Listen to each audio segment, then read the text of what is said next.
All right, Brendon, Kleen, let's get into our power rankings. The most surprising things in the NBA playoffs so far. I got a couple for you. And I always, Adam always comes with a list, and I always come with a list that's not actually numbered, and he gets mad at me. So we're going to continue that. We're going to continue that trend. Okay, I mean, I was unprepared, so I'm gonna probably not have an order either. You throw them at me, and I'll think through mine. Yeah. Oh, I was just going to throw you mine. You can have some if you want to throw a couple in. The Mavericks are going to have 16,000 plus fans in the building in their home opener tonight on Friday in the playoffs. That is a surprising thing to me. First of all, 2 months ago, if you would have told me that there's going to be 16,000 people in one like sanctioned event, I would have just been so surprised. That one's probably up there, and it hasn't happened yet by the time we're recording this. So I was at the Suns' past two games, and they had about 11, 12, and they're going to have 16 on Tuesday's game 5. And yeah, it's a pretty insane thing to be in the building for. It's just like, oh yeah, we used to do this. Like that's like a thing we did all the time. And now it's like you're looking around and you're like, I know that I'm safe, but am I? This is weird. Right. But yeah, it's awesome. There's nothing like a shaking arena, like crazy crowd.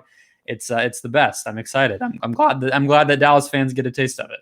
So that would have been a surprising maybe a couple months ago, but maybe not as surprising right now. The Clippers, let's just do the Mavs Clippers. Clippers are down 0-2, both of their losses at home. That has to be up there as one of the most surprising things. Some people called this, but not many.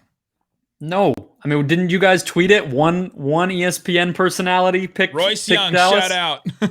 Exactly. Nobody saw this coming. And the fact that it's headed back to Dallas makes it only more interesting. Yeah, that's a complete surprise. Although, in the grand scheme of things, we'll probably look back on it and be like, no, Luka kind of made the jump. That doesn't seem super surprising, but this Clippers team, man, what are you going to do with them? What is this Clippers team going to do after this? If they disband, if they make some big full-scale moves, like all of a sudden, that's 2 years and one playoff series that they won, and it was because Luka was hurt in a game and Porzingis missed 3.5 games out of it, right? Like you said about 2 months ago that the crowd thing would have been crazy. Imagine if you had said that to Clippers fans the day that they traded for Paul George and got Kawhi, and you were like, hey, in 2 years, people are going to be panicking about all this because Luka, who's like 20 right now, 2 years ago, is going to slay you guys in the playoffs. Yeah, that would have been bonkers. Who would have thought? Those that believe in the Clipper curse, I think those people would have believed. The other surprising thing, and the more surprising thing about this series to me, this is like a mini extra one. Luka, total points scored in the fourth quarter so far in games 1 and 2 combined. 5. Yeah, I was going to say 5. 5 total points. I've said that on every platform I've been on. LockedOnMavs, LockedOnNBA, all the Tegna stations I've been on the last couple of days. That I keep bringing that up because he's still got another level to go, and he can still take over in the fourth quarter. It hasn't happened yet. There's nothing that he can't solve, it feels like. I don't really know. Like, free throw line, that's the only one. He just hasn't had to, right? Like he hasn't scored in the fourth quarter because they just are setting other guys up. But yeah, we're going to see some magic from him in the playoffs. The Heat getting blown out at home. This game 3, I think is surprising to a lot of people. And just generally the Heat being down 3-0, especially after all the conversation of, well, shouldn't the Bucks have been a little concerned about this Heat team? And, they got beat by them last year. Aren't there going to be like ghosts in the closet, them thinking about this team? No, that has not happened at all. No, I'm not surprised actually on that one. Like I said, they got blown out at home. I mean, I just think Milwaukee's that much better. I heard people saying, "Oh, Miami should be the favorite in this series," and like this is the wrong line, and Milwaukee is just going to fall over again. And it's like, have you guys watched the Bucks? Like, I get they don't play in a big city, but like the guy won the MVP 2 times, if you remember. They have some pretty good players. Yeah, but I mean the score is nasty, but I really thought this would be a pretty quick win for Milwaukee. It is turning into that and possibly a sweep. Surprising. We've already talked about it. I'll get into a little bit more. Austin Rivers and Facu Campazzo are the starting backcourt of a team that may win a playoff series and are up 2-1. That has been surprising. And Austin Rivers just fourth quarter in this game as well, this game 3. Yeah, I was thinking about this. Like, I know Gary Harris was very much like not a desirable player for Nuggets fans by the time he got traded, but like they would have missed him. Like, I think that did get lost a little bit where it's like, yeah, Aaron Gordon's awesome. Of course, nobody denies that, but they really do kind of have a hole there. And yes, they're injured, but they don't have really a guy to defend that spot anyway, even if they were healthy. So yeah, they were going to be in for it either way, but they're very depleted, and it's just funny to look at. Yeah, it's funny to look at the starting five and be like, wait, what? Hold on. This guy? Memphis' game 1 win in Utah. I thought that was a pretty big one. Dylan Brooks' game may not have been that surprising because he's known to completely go off in a game and then just disappear in the next game. But I was going to say Ja. And Ja's game 2, I think, was surprising. Like the most points ever scored at Utah in a playoff game. How is that possible? All the playoff games they've played there. Yeah, just because all their games were like 88 to 86 for most of the time that they were in the playoffs. Yeah, true. Yeah, 47 points in your first playoff series. That's a surprise no matter who it is. That's incredible. All right, so those are the big like moments. Here's a couple of mini ones for you. Robert Williams, 9 blocks against Brooklyn of all teams. Like Brooklyn, this jump shooting team that like Kyrie never gets blocked and Harden hardly ever gets blocked. And how can you block KD? And he got 9 blocks in a game versus Brooklyn. That was surprising. I like the pun that I'm about to say, and I'm just congratulating myself for it before I say it. But he's making the leap. The leap. Do you get it? Because you have to jump to block shots. He's making the leap. Robert Williams.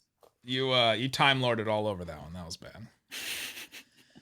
Cameron Payne, game 2 for the Suns. This guy was in China. What, like last year? 19.7 assists, 2 blocks. Cameron Payne is like shorter than me. And he had 2 blocks against the Lakers in a playoff game. This is what it was always going to be. People who hadn't watched this team, like the Suns, Payne's been like maybe their 6th best player, 7th best player all season long. He took the disrespect of no 6 man of the year votes, and he's showing everybody what they've been missing. Here's my most surprising one. And maybe not just surprising, but just like a wild thing. Davis Bertans, game 2. 24 minutes, 0 points, 0 assists, 0 steals, 0 blocks, 0 turnovers, 0 made field goals, 4 field goal attempts, and all of them are 3-point shots, and just 2 rebounds in 24 minutes, and he fouled out. So close to the 24 trillion. so close. So close. 2 rebounds. He should have just ignored the rebounds and it would have been more exciting if he had actually gotten no box score stats. Yeah, that signing has not looked good in the playoffs. The play-in was really ugly. It's not he just can't defend anybody, it seems like. 16 million next year, 16 million the year after that, 17 million the year after that, and then a early termination ETO for 16 million the year after that even. Like we're talking years down the multiple years. That one just is surprising in general. Other players that have go ahead. Oh, I was gonna say I got one for you. Yeah, give me one. Julius Randle in a bad way? Like the surprising thing would be the Knicks winning that game with Randle scoring 15 points, especially since everyone was saying, well, the Hawks don't have an answer for Julius Randle. They can't guard him, and he's not factored offensively that much. That's true, but just no, that's a heck of an accomplishment by them. It's just crazy that in 2 home games he was really like not much of a factor, not really close to the level he was at when he was like an MVP candidate in the regular season. If they were gonna be successful in the series, you almost assumed that he had to play well. So yeah, them figuring it out without that is awesome, but he's gonna need to do more if they're gonna try to take down the Hawks, who look pretty good right now too. Players that have fouled out in games.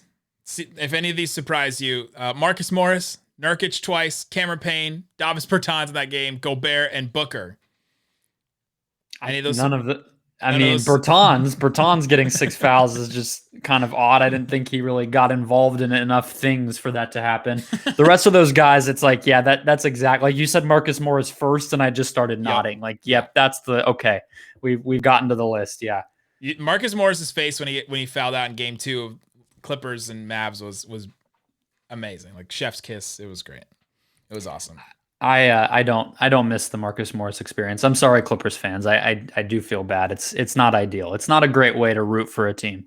Apparently, for the Lakers either, their Morris experience has not gone well. So they're benching him and they're good. I mean, that's fine. He's going to get a second ring potentially. I think it's working for both sides as long as he wasn't expecting to play this year. Well, and if they share the same bank account, it's going well for both of them. But if they're not, then Markieff is getting the short end of the stick. Thank you, Steve Ballmer. That's really the end.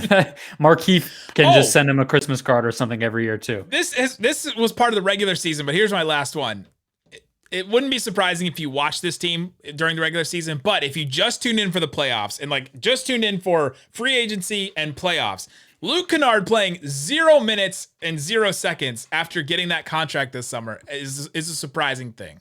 They're the most bizarre team in terms of guys who play and don't play. Like Luke Kennard not playing, Serge Ibaka seemingly unable to play, Reggie Jackson playing all the minutes.